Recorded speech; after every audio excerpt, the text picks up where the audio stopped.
କାଳବୈଶାଖୀ ସମ୍ଭାବନା ନେଇ ଆଗାମୀ 5 ଦିନ ରାଜ୍ୟରେ କେତେକ ଜିଲ୍ଲାକୁ ଚେତାବନୀ। ଆଗାମୀ 2 ଦିନ ପାଇଁ 7 ଜିଲ୍ଲାକୁ ଅରେଞ୍ଜ ୱାର୍ଣ୍ଣିଂ, 23 ଜିଲ୍ଲାକୁ ୟେଲୋ ୱାର୍ଣ୍ଣିଂ। କ'ଣ ରହିଛି ଚାଲନ୍ତୁ ସମ୍ପୂର୍ଣ୍ଣ ପାଣିପାଗ ଅପଡେଟ୍ ଉପରେ ନଜର ପକାଇବା। 15 ତାରିଖ ସକାଳ ବା ଆଜିଠାରୁ 19 ତାରିଖ ସକାଳ ସୁଦ୍ଧା କାଳବୈଶାଖୀ ସମ୍ଭାବନା ନେଇ ରାଜ୍ୟରେ କେତେକ ଜିଲ୍ଲାକୁ ଚେତାବନୀ ଜାରି କରିଛି ଆଞ୍ଚଳିକ ପାଣିପାଗ ବିଭାଗ।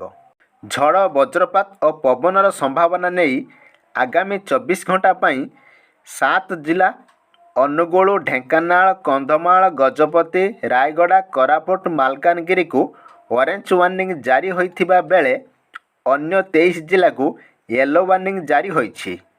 ଅରେଞ୍ଜ ୱାର୍ଣ୍ଣିଂ ଜାରି ହୋଇଥିବା ଜିଲ୍ଲାଗୁଡ଼ିକ ମଧ୍ୟରୁ କେତେକ ସ୍ଥାନରେ ପବନର ବେଗ ଘଣ୍ଟା ପ୍ରତି 50ରୁ 60 କିଲୋମିଟର ରହିପାରେ।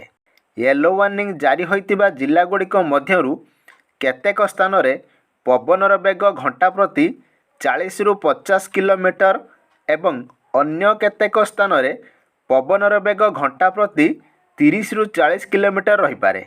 ସେହିପରି ଝଡ଼, ବଜ୍ରପାତ ଓ ପବନର ସମ୍ଭାବନା ନେଇ 15 ତାରିଖ ସକାଳଠାରୁ 16 ତାରିଖ ସକାଳ ସୁଦ୍ଧା 23 ଜିଲ୍ଲା, 16 ତାରିଖ ସକାଳଠାରୁ 17 ତାରିଖ ସକାଳ ସୁଦ୍ଧା 16 ଜିଲ୍ଲା, 17 ତାରିଖ ସକାଳଠାରୁ 18 ତାରିଖ ସକାଳ ସୁଦ୍ଧା 16 ଜିଲ୍ଲା, 18 ତାରିଖ ସକାଳଠାରୁ 19 ତାରିଖ ସକାଳ ସୁଦ୍ଧା 13 ଜିଲ୍ଲାକୁ ୟେଲୋ ୱାର୍ଣ୍ଣିଂ ଜାରି ହୋଇଛି।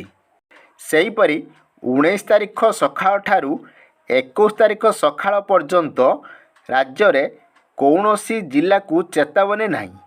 ଭୁବନେଶ୍ୱର ପାଣିପାଗ ବିଜ୍ଞାନ କେନ୍ଦ୍ର ପକ୍ଷରୁ ସୂଚନାଟି ମିଳିଛି।